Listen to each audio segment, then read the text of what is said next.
Welcome back to The Explainer. Right, let's just dive straight into this. Today, we're stepping into a truly fascinating exploration of Chapter 20 of Morals and Dogma. It's known as the Master of the Symbolic Lodge.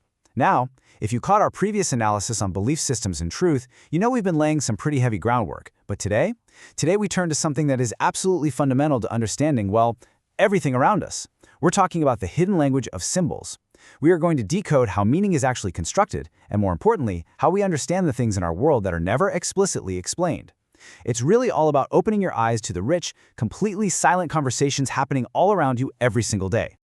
So let me ask you something right out of the gate. How often do you look beyond what is obvious? Really think about it. In our super fast-paced daily routines, it is just so easy to accept what we see exactly as it's presented to us, isn't it?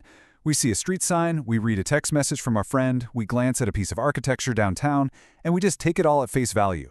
But the core lesson of the Master of the Symbolic Lodge is that truth is very often expressed indirectly. So do you actively interpret the deeper meanings in your daily life, or do you kind of just skim the surface? Well, today we're going to learn how to stop skimming and start truly reading the world.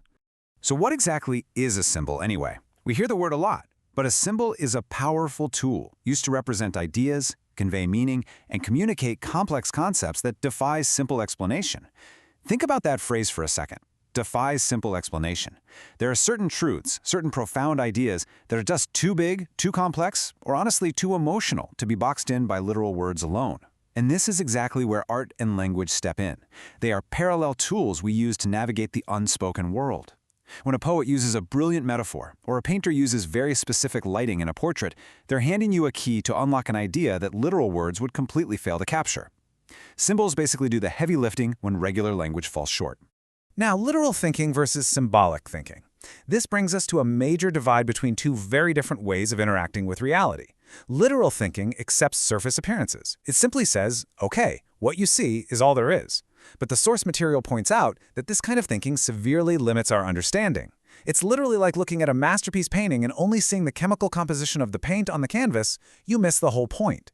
Symbolic thinking, on the other hand, thinks abstractly. It forces you to stop and ask, what does this really point to?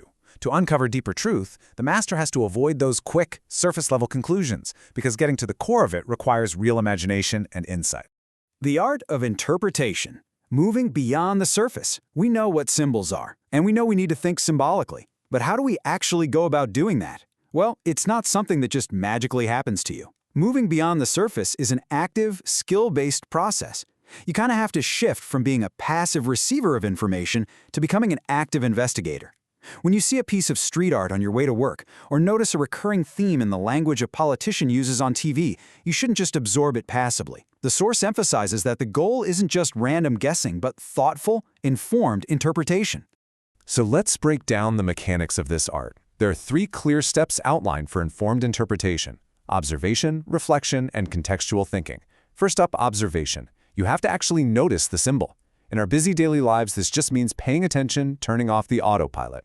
Second is reflection. You pause and ask yourself, wait, why is this here? What is it trying to make me feel? And third, contextual thinking. This is where the magic happens, because a symbol never exists in a vacuum. A word used in a classical poem means something entirely different than that exact same word used in a modern pop song. You have to look at the context to decode the true meaning. Uncovering the depths. This brings us to a really fascinating realization about layers in art and language. Whether we're looking at classical art, watching a modern movie, or just listening to the everyday language we use with our friends, symbols are never just one thing. A single symbol contains multiple hidden layers just waiting to be peeled back. Every idiom we use is like a miniature symbolic lodge. Think about a super common everyday phrase like breaking the ice. On the surface, literally, it's a bizarre image. Why are we breaking ice? But culturally, it means starting a conversation. Psychologically, it points to the human need to dismantle invisible social barriers. Every symbol you interact with has this exact kind of depth, if you're willing to look for it. The source breaks these layers of meaning down beautifully into 3 main categories: personal, cultural, and philosophical. Let's say, I don't know, you're looking at a painting of a solitary tree. On a personal layer, maybe it reminds you of the tree in your childhood backyard, right? It evokes nostalgia. On a cultural layer, that same tree might represent the endurance of a specific community or nation going through hard times. And then, on a philosophical layer, that tree represents the universal concept of life, growth, and rootedness in the face of the unknown. The deeper you think, the more meaning you uncover. Different people will absolutely interpret symbols differently based on these layers, and honestly, that is the beauty of it. And that brings us to Albert Pike's central thesis.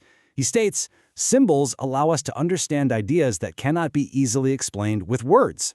I just love how clearly that captures it. It really emphasizes the profound power of symbols as essential teaching tools.